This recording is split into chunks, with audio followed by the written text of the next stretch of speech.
ছেলেদের ক্ষেত্রে testosterone hormone বা প্রধান সেক্স হরমোন যতটা বেশি গুরুত্বপূর্ণ, মেয়েদের ক্ষেত্রে ইস্ট্রোজেন হরমোন বা প্রাইমারি সেক্স হরমোন ঠিক ততটাই বেশি গুরুত্বপূর্ণ।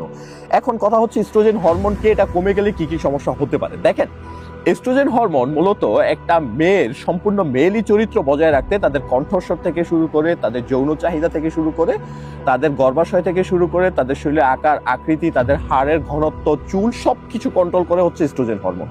একটা মেয়ের সম্পূর্ণ মেয়েলি ভাবকে কন্ট্রোল করে ইস্ট্রোজেন হরমোন। এখন ইস্ট্রোজেন হরমোন মূলত কি? এখন ইস্ট্রোজেন হরমোনকে অনেক সময় স্টেরয়েড হরমোন বলা হয়। এটা মূলত উৎপন্ন হয় মেয়েদের আপনার ডিম্বাশয়ে, অ্যাড্রিনাল গ্রন্থিতে এবং চর্বিকোষে সামান্য পরিমাণ। এই হরমোন একটা মেয়ের সম্পূর্ণ মেয়েলি চরিত্র কন্ট্রোল করে।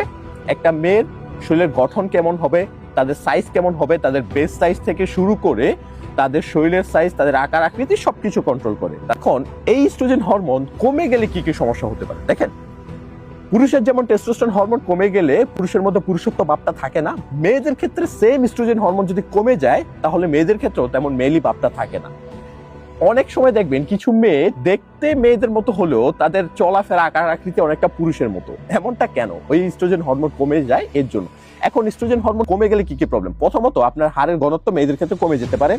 তাদের চুল পড়ার সমস্যা থেকে শুরু করে তাদের মানসিক সমস্যা, তাদের অনিয়মিত পিরিয়ড হওয়া এবং কি তাদের গর্ভাশয় ধারণের ক্ষেত্রেও সমস্যা হতে পারে। সবচেয়ে বেশি সমস্যা হয় তাদের সেক্স লাইফের ক্ষেত্রে।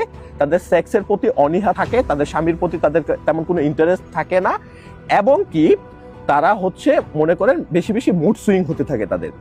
তো সেক্ষেত্রে তাদের কি করা উচিত? এখন দেখেন, ইস্ট্রোজেন হরমোন যেহেতু কমে গেছে, এখন সেটাকে ইনক্রিজ করার ক্ষেত্রে আমি যেহেতু সবসময় ন্যাচারাল পরামর্শ দিই, আমি আপনাদেরকে কিছু ন্যাচারাল পরামর্শ দিব।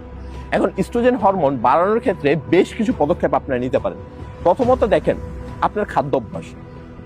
এমন কিছু খাবার আছে যেগুলো হচ্ছে আপনার ন্যাচারাল ইস্ট্রোজেন হরমোনকে বাড়াইতে সাহায্য করতে পারে। আমি এখানে লিস্টটা দিয়ে দিলাম, এই লিস্টের খাবারগুলো অ্যাড করতে পারেন। এবং নিয়মিত আপনাদের টেনশন ফ্রি থাকতে হবে, সকালে ঘুম থেকে উঠতে হবে, দৈনিক অন্তত 6 থেকে 7 ঘন্টা ঘুমানোর চেষ্টা করতে হবে। এবং যদি আপনাদের ইস্ট্রোজেন হরমোনের পরিমাণ খুব বেশি কমে যায়, সেক্ষেত্রে অবভিয়াসলি কিছু সাপ্লিমেন্ট আছে, এই সাপ্লিমেন্টগুলো অ্যাড করতে পারেন।